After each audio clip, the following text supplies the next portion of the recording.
Donald Trump et Netanyahou selon la charia et que les deux doivent être exécutés.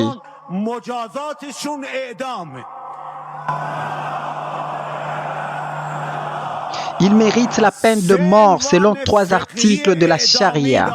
Premièrement, ils ont assassiné. 55 000 personnes ont été tuées à Gaza.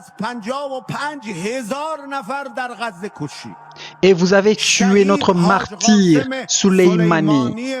Vous êtes des meurtriers et vous devez être punis. Mais d'abord, donc, la fatwa, une fatwa contre Donald Trump. Une fatwa contre Donald Trump. Elle a été lancée en Iran contre le président américain avec à la clé une récompense de plusieurs millions de dollars, peut-être 40 millions de dollars. C'est encore difficile à établir précisément, affiché par les dignitaires du régime.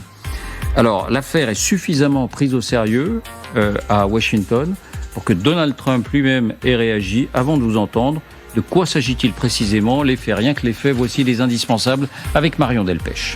Quelle est cette fatwa? Eh bien, cette fatwa, elle émane de ces 2 très hauts dignitaires religieux, le grand ayatollah Nasser Makarem Shirazi, suivi par le grand ayatollah Hossein Nouri Hamedani.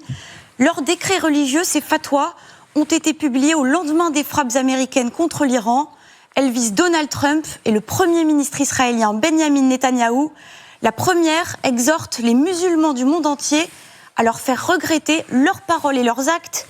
La seconde confirme ce message et déclare que toute personne menaçant Khamenei doit automatiquement être visée par une réponse dure et écrasante. Toutes 2 répondent aussi, selon les 2 hauts dignitaires, à l'élimination du général iranien Qassem Soleimani. Et l'affaire prend une autre tournure, Marion, avec la constitution d'une cagnotte pour récompenser, entre guillemets, celui qui pourrait passer à l'acte. Oui, David, 40 millions de dollars, c'est le montant affiché publiquement qu'aurait récolté le site iranien Tahar.ir pour, je cite, « punir ceux qui se moquent et menacent le guide suprême Ali Khamenei ». Le site relaie la fatwa et donc le djihad contre Donald Trump et met en avant cette récompense pour quiconque le tuerait. En lettres majuscules, il est aussi écrit « Cette campagne ne finance pas le terrorisme, elle finance la lutte contre le terrorisme des États-Unis ».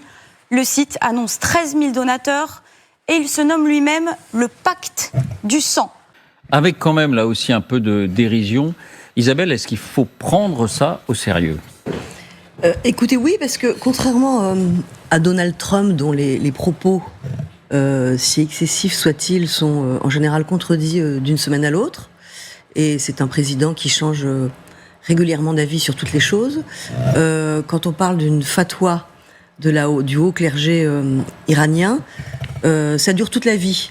Et celui qui en a fait l'expérience, c'est Salman Rushdie, qui en 1989 avait été victime d'une fatwa pour son livre jugé blasphématoire, les versets sataniques, et qui a dû en fait passer toute sa vie cachée, dissimulée, et qui a été rattrapé par cette fatwa en 2022, puisqu'il s'est fait attaquer à New York, et depuis il est aveugle, et donc ça dure toute la vie. Donc, Borgne.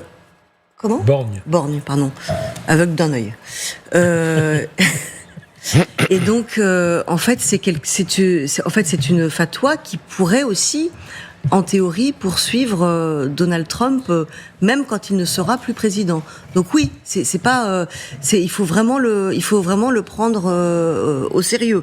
Oui, il faut prendre au sérieux ce genre de choses, au-delà de la rhétorique délirante, vraiment délirante de ces gens-là, ils représentent une vraie menace. Pour vous aussi Oui, tout à fait. Il ne faut pas sous-estimer le caractère religieux. La fatwa, se rapporter à la charia en permanence.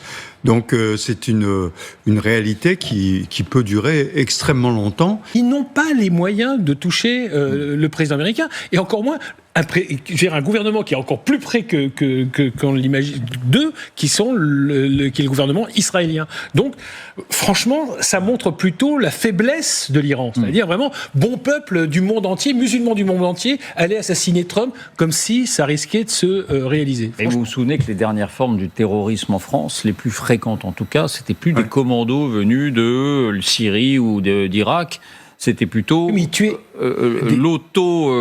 l'auto-djihadisme. Et il tuait qui ? Il tuait pas des dirigeants, il tuait des innocents assis à des terrasses de café.